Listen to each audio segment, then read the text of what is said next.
Hər vaxtınız xeyir, dəyərli şagirdlər. Kompleks obyekt qaydasının izahına başlayırıq.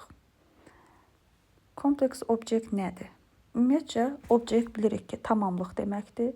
İndiyə qədər tamamlıq haqqında öyrəndiklərimiz bu idi ki, biz xüsusilə də passive voice keçəndə tamamlıq mövzusuna toxunurduq. Çünki tamamlığı seçib cümlənin əvvəlinə gətirib qoymaqla cümləmizi, məlum növdə olan cümləmizi məchula çevirməyin ilk addımını həyata keçirmiş olurduq. İndi bəs tamamlığı burada necə tapırdıq? Söz sırasına görə tapırdıq. Feildən əvvəl gələn olur mübtəda, feildən sonra gələn söz isə adətən tamamlıq olurdu. İndi baxaq burada sadə tamamlığa. Baxın, I want you to... Yox, bu üzr istəyirəm, bu mürəkkəb tamamlıqdır. Sadə tamamlığımıza baxaq. Deməli, sadə tamamlığımız bir nitq hissəsi ilə ifadə olunan tamamlıqdır. I received a flower yesterday. I received a flower yesterday-də görürük ki, receive cümləmizin feilidir. Bundan əvvəl gələn sözümüz əvəzliklə ifadə olunmuş mübtədadır, I. Receive və təsirli feil olduğuna görə receive nəyi, yəni mən qəbul etdim nəyi, çiçəyi. Artıq kimi, nəyi sualına cavab verdiyinə görə də flower bizim tamamlığımızdır. Bu cür tamamlıqlar sadə tamamlıq adlanır. Niyə? Çünki tamamlıqdır və özünün bununla da bitir. Flower tamamlıqdır və salam. Mürəkkəb tamamlıqda isə tamamlıq dediyimiz iki və daha artıq sözlərin birləşməsindən təşkil olunur. Və belə desək daha aydın olar ki, mübtəda, xəbər, mübtəda ilə xəbər deyərkən xəbər mübtədanın hərəkətidir. Daha sonra isə gəlir tamamlıq və tamamlığın özünün hərəkəti. Yəni biz tamamlığı hərəkətli formada görürük. Budur bizim mürəkkəb tamamlığımız, kompleks obyektimiz. I want you to come. You to come. You to come bizim deməli tamamlığımızdır. Daha doğrusu mürəkkəb tamamlığımızdır. İndi baxaq mürəkkəb tamamlığın haqqında daha geniş bilgilərlə tanış olaq. Deməli, mürəkkəb tamamlıq daxilində gələn feil yalnız 3 formadan birində ola bilər. Mürəkkəb tamamlıq daxilində gələn feil dedikdə biz I want you to come cümləsindəki to come-ı nəzərdə tuturuq. Kompleks obyektin içərisində olan feili nəzərdə tuturuq ki, həmin bu feil you-dan sonra yəni gələn feil 3 formada ola bilər. 3 forma dedikdə isə nəzərdə tuturuq to-lu, to-suz və ing-li formanı. İndi bu mürəkkəb tamamlıqda olan feilin to-lu, to-suz və yaxud da ki ing-li formada olduğunu müəyyən etmək üçün biz cümlənin əsas xəbərinə baxırıq. Cümlədəki əsas feilə baxırıq. Deməli, mürəkkəb tamamlıqda 2 feil olur. Baxın, biri want-dur, biri come-dır. Want-la come-ın ortasında isə bir dənə tamamlıq var. Deməli, burada come-ın hansı formada gəlməyi, yəni to-lu, to-suz yoxsa ing-li formada işlənməyi birbaşa want-dan asılıdır. Want-un hansı kateqoriyada olması kompleks obyektin daxilindəki feilin formasına birbaşa təsir edəcək. Bunun üçün biz feilləri bir neçə kateqoriyaya bölürük. Birinci kateqoriyadan olan feillər. 2 dənə feildir birinci kateqoriyada olanlar. To let və to make feilləri. Bu nə deməkdir? To make, deməli, biz indiyə qədər düzəltmək, hazırlamaq mənalarında bilirdik, amma make-in bir işə məcbur etmək, kimisə nəsə etməyə məcbur etmək, vadar etmək mənaları var və bu kompleks obyektdə məhz bu mənasını biz əsas götürürük. Yəni, əgər cümlənin əsas xəbəri, feillə ifadə olunmuş xəbəri, yəni mübtədanın hərəkəti, let və make feilləri ilə ifadə olunursa, daha sonra ortada bir tamamlıq gəlirsə, həmin tamamlıqdan sonra tamamlığın hərəkəti mütləq və mütləq to-suz formada olacaq. Deməli, David made his friend arrive on time. Və yaxud ikinci cümləni görürük. Don't let anybody come in during the play. Come in during the play. Yəni biz David made-i gördükdən sonra his friend to arrive və yaxud his friend arriving formasına qətiyyən verə bilmərik. Burada görürsünüz o qadağaları. Biz ancaq make və let-dən sonra gələn feilləri to-suz şəkildə verməliyik. Bunlara deyirik deməli let və make feilləri bizim ikinci qrup feillərimizdir. daha doğrusu üzr istəyirəm, iki sözdən ibarət olan birinci kateqoriya və yaxud birinci qrup feillərimizdir. Bundan başqa var ikinci qrup feillər, bunlara ikinci kateqoriya feillər də deyirik. Həmin bu ikinci kateqoriya feillər daha çox əqli qavrayışla bağlı olan feillərdir. To see, to notice, to watch, feel, hear, observe və s. kimi bu kimi feillərdir ki, bunlardan sonra əgər bunlar cümlənin əsas feilidirsə, yəni cümləmizin xəbəridirsə, mübtədamızın xəbəridirsə, bunlardan sonra gələn tamamlığın hərəkəti tuzsuz və ing-li formada olacaqdır. Yəni ya tuzsuz, ya ing-li. Belə yadda saxlaya bilərsiniz ki, əgər feillər ikinci kateqoriyadırsa, iki formada da deməli kompleks obyektin hərəkətini biz göstərə bilərik. Baxaq həmin example'lara, cədvəldə verilən example'lara. I heard the dog bark in the yard və yaxud I heard the dog barking in the yard şəklində də verə bilərik. We saw the girls play in the yard və yaxud we saw the girls playing in the yard. Yəni hər iki forma tamamilə doğrudur. I watched the cat play with her kittens or I watched the cat playing with her kittens. Yəni belə olan halda ing-li feil görəndə biz bunu davam edici zamanla qarışdıra bilmərik. Niyə davam edici zamanla qarışdırmayaq? Çünki əgər cümləmiz davam edici zamandadır, burada ing-li feil görürüksə, əvvəla davam edici zamanın bir düsturu var, to be üstəgəl verb ing-dir. Və davam edici zaman əgər bir feil zamana düşübsə, o cümlənin əsas xəbəridir. O hər hansı bir formaya falan tamamlığın, yəni hərəkətinə görə, özündən əvvəl gələn hər hansı bir feilin formasına, kateqoriyasına görə dəyişikliyə uğraya bilməz. Deməli, bu davam edici zaman özü cümlənin əsas xəbəridir. Ona görə biz onun üzərində nədənsə asılı olaraq heç bir dəyişiklik apara bilmərik. Biz vermək istədiyimiz zamana görə veririk. Kompleks obyektin feilləri isə heç bir zamana görə, formaya görə dəyişikliyə uğraya bilməz. İndi baxırıq, gəlir burada daha sonra üçüncü kateqoriya feillər. Üçüncü kateqoriya feillər bir qədər çoxdur. Ümumiyyətlə belə eləyirik də, birinci kateqoriya feillər və ikinci kateqoriya feilləri əzbərləyirik. Like, met birinci qrup, see, notice, observe, watch, feel, hear və s. bunlar bizim ikinci qrup feillərimizdir. Bunları əzbər bildiksə, yerdə qalan bütün feillər üçüncü qrup feillərdir.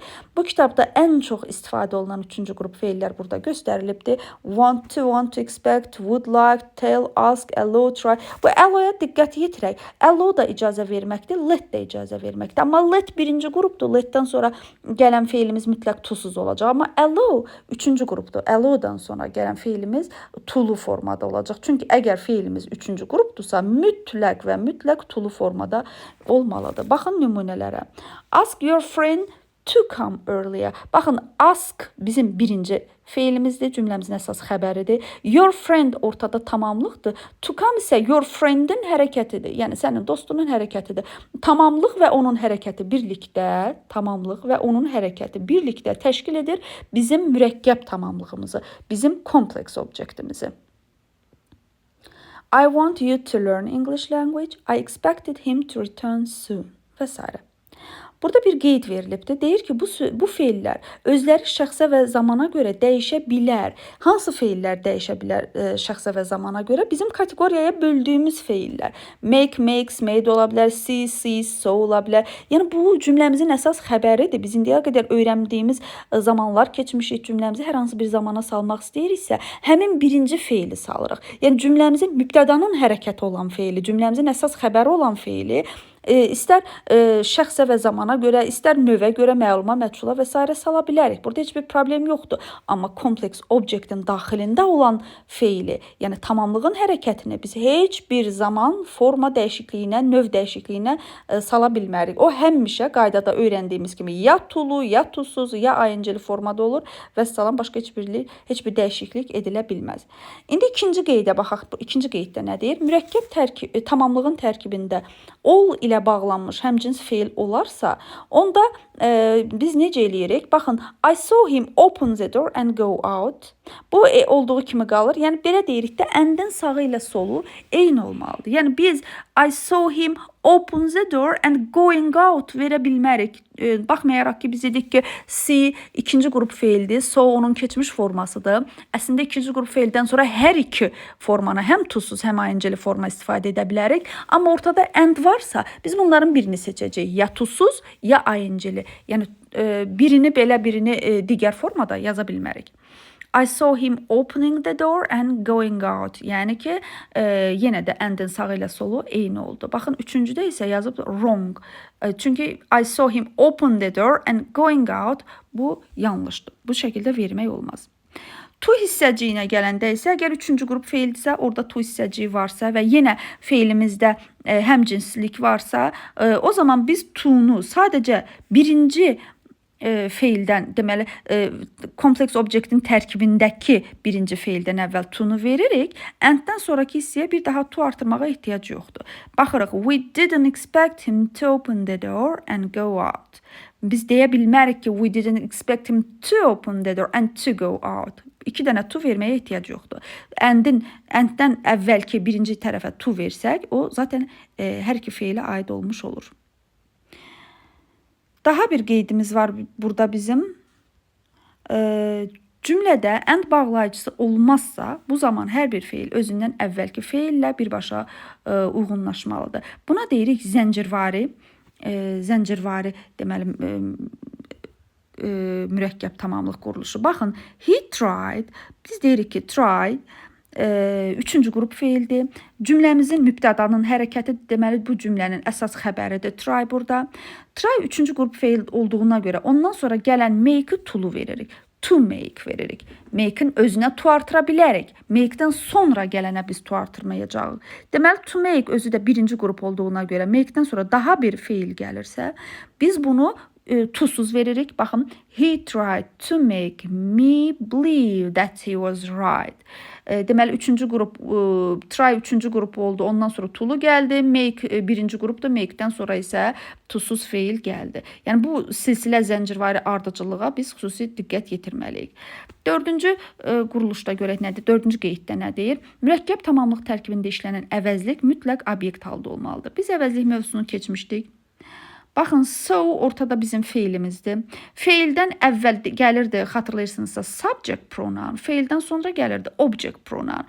Burada da kompleks obyektin tərkibində olan əvəzlik zaten elə adından da görürük. Object formadadır, feildən sonra gəlir. Təbii ki, orada obyekt formasında olan əvəzliyi biz seçməliyik. Biz subject formada olan şəxs, yəni adlıq halda olan şəxs əvəzliyini verə bilmərik. Mütləq və mütləq obyekt halda olan şəxs əvəzliyindən istifadə etməliyik.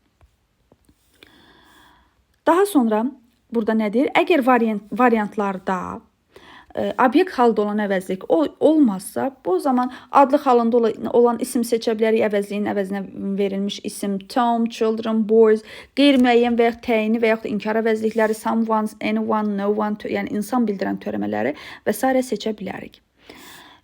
Burada 5-ci bir qeyd var. Bu vacib qeydlərdəndir. Məchul növdə make feili özündən sonra to qəbul edir. Deməli, eyni zamanda bu qayda ikinci kateqoriya olan feillərə də aiddir. Bu nə deməkdir? Biz bayaq dedik ki, make və let hər ikisi birinci qrup kateqoriyadır. Birinci qrupdan olan feillər olduğuna görə bunlardan sonra gələn feil, bunlardan sonra gələn tamamlığın hərəkətini göstərən feil mütləq və mütləq to'suz olmalıdır.